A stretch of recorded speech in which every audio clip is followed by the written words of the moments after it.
చిన్నప్పటి గారు ఆగండి. బ్రహ్మం గారు అయిపోయిన తర్వాత మీ దగ్గరికి వస్తా.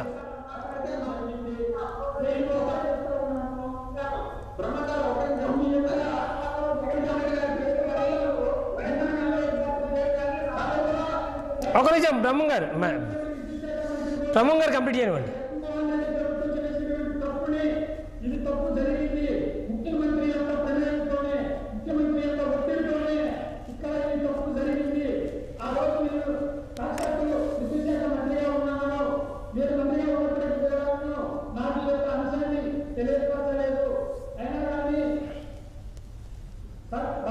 ఎస్ కంటిన్యూ చేయండి.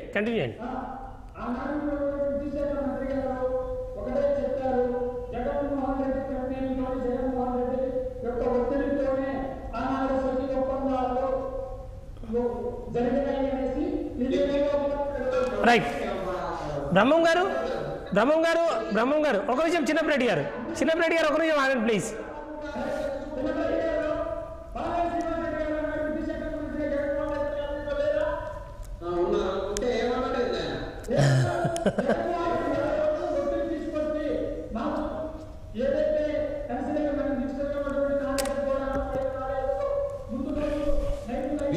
ఒక్క నిమిషం బ్రహ్మం గారు మీకు క్వశ్చన్. ఒక నిమిషం చిన్నప్పటి గారు ఆగండి.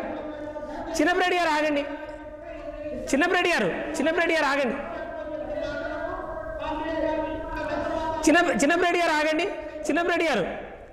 ఒక నిమిషం ఆగండి.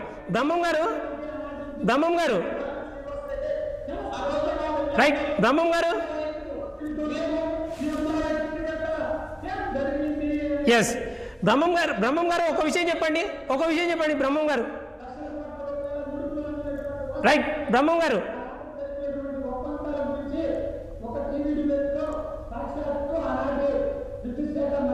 ఎస్. ఓకే బ్రహ్మం గారు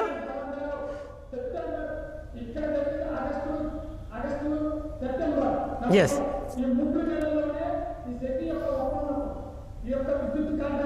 రైట్. బ్రహ్మం గారు ఒక విషయం చెప్పండి మీరు. రైట్. చిన్నప్పటి గారు ఆగండి. బ్రహ్మం గారు ఒక మాట చెప్పండి. ఒక క్వశ్చన్ చెప్పండి. ఒక క్వశ్చన్ సమాధానం చెప్పండి. ఒక నిమిషం ప్లీజ్. చిన్నప్పటి గారు ఆగండి. బ్రహ్మం గారు నా వాయిస్ వస్తుందా మీకు? బ్రహ్మం గారు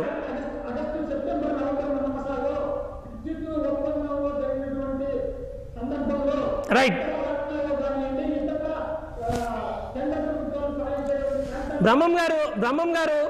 బ్రహ్మం గారు విద్యుత్ ఒప్పందాల్లో తప్పులు జరిగి ఉంటే అప్పుడు విద్యుత్ శాఖ మంత్రి మంచోడు ఎట్లా అవుతాడు? అప్పుడు ముఖ్యమంత్రి అవినీతి పరుడు ఎట్లా అవుతాడు? ఆయన మీ పార్టీలో చేరినాడు కనుక ఇప్పుడు ఆయన పునీతుడు అయిపోయాడా? లేకపోతే మీకు అనుకూలంగా మాట్లాడుతున్నాడు కనుక ఇప్పుడు ఆయన పునీతుడు అవుతాడా? బాలినేని శ్రీనివాసరెడ్డికి సంబంధం లేదు అని చెప్పి మీరు ఏమైనా సర్టిఫికేట్ ఇవ్వదలుచుకున్నారు టీడీపీ నుంచి? బాలినేని శ్రీనివాసరెడ్డి గారికి ఈ అవినీతితో అది జరిగిందా లేదో తెలియదు. అది అవినీతి జరిగి ఉంటే అప్పుడు విద్యుత్ శాఖ మంత్రిగా ఉన్న బాలినేని శ్రీనివాసరెడ్డి గారికి ఇది సంబంధం లేదు అని చెప్పి మీరు ఏమైనా సర్టిఫికేట్ ఇస్తున్నారా టీడీపీ నుంచి?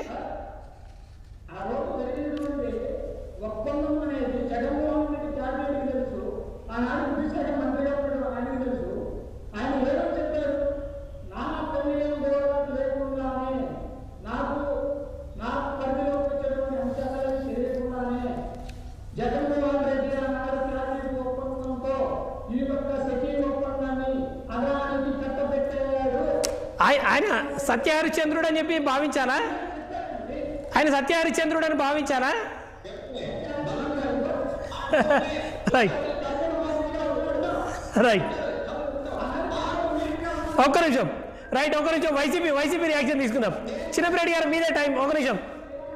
రైట్. చిన్నప్పటి గారు మీరే చెప్పండి.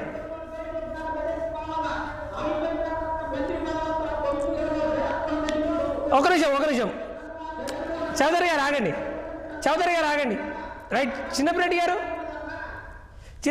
ఆర్గ్యుమెంట్ కాదు, మీ విషయం చెప్పండి. పాయింట్ చెప్పండి. ఒక నిమిషం సార్. బ్రహ్మం గారు ఆగండి ప్లీజ్.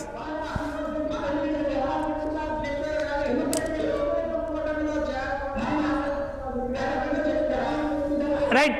చిన్నప్పటి గారు మాట్లాడివ్వండి ప్లీజ్.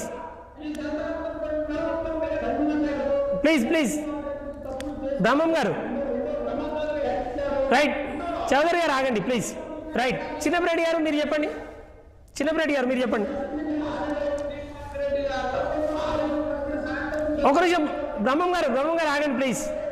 బ్రహ్మం గారు ఆగండి ప్లీజ్. ఎస్,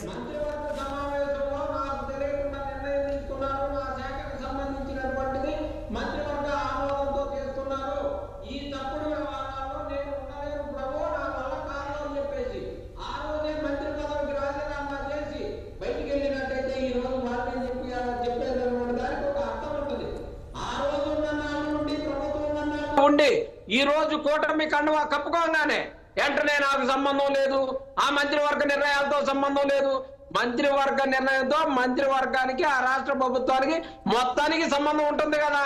ఆ రోజే ఎందుకని కాదని పోలేదు.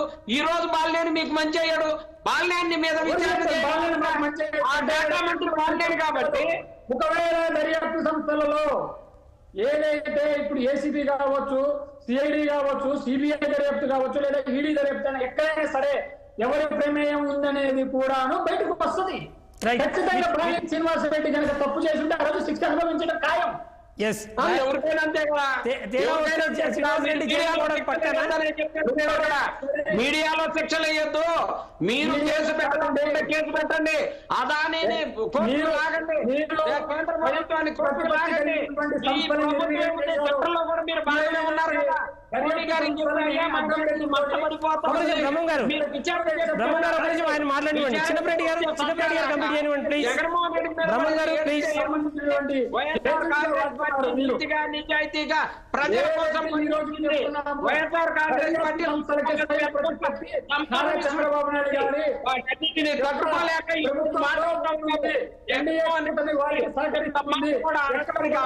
బ్రహ్మం గారు ఆగండి ప్లీజ్. చౌదరి గారు ఆగండి ప్లీజ్.